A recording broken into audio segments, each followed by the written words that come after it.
Go. Okay. Good afternoon. Could you start by telling the viewers your name, please? Yeah, my name's Gordon Tate, but on the football pitch I'm known as Gunner. Okay.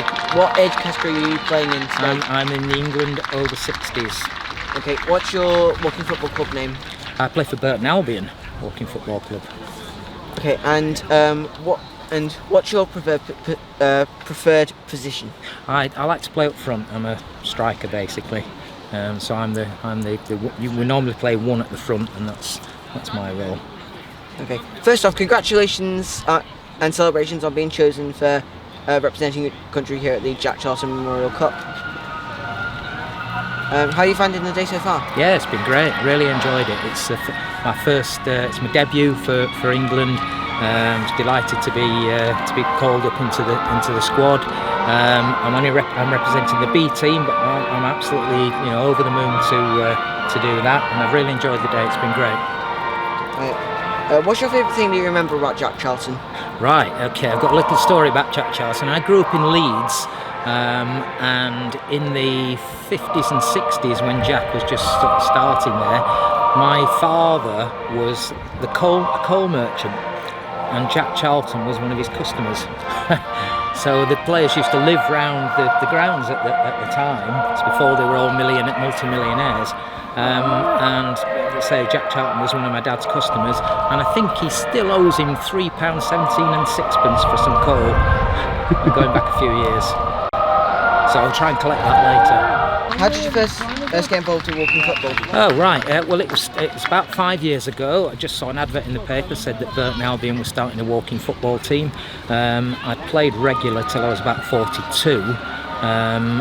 17 years later I saw the advert, I thought I'd give it a go. I think we had about 6 people at the first session, and it's just grown and grown, and now Burton Albion does 3 sessions a week with somewhere between 12 and 15, 16 players each session, and it's just grown and just got bigger and bigger all the time, and been trialling and getting into the England squad is just the icing on the cake.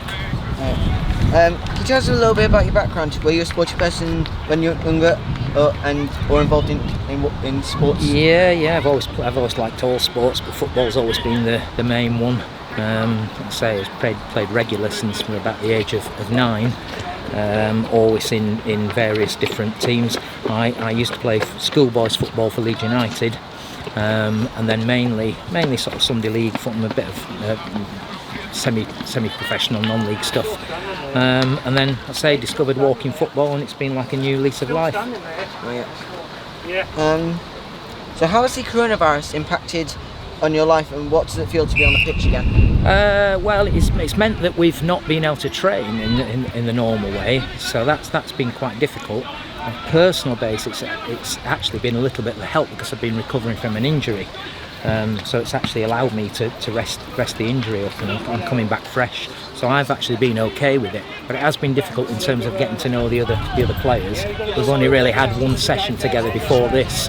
But we'll get to know one another over time, and we'll become more of a tight unit. Finally, what advice would you give to someone who would like to be standing where you are, representing their country in the game of walking football? Just give it a go. Go to your local session. You find the information on the internet, the IWFF website. Find where your local team is. Just go along, enjoy it. You never know what's going to happen.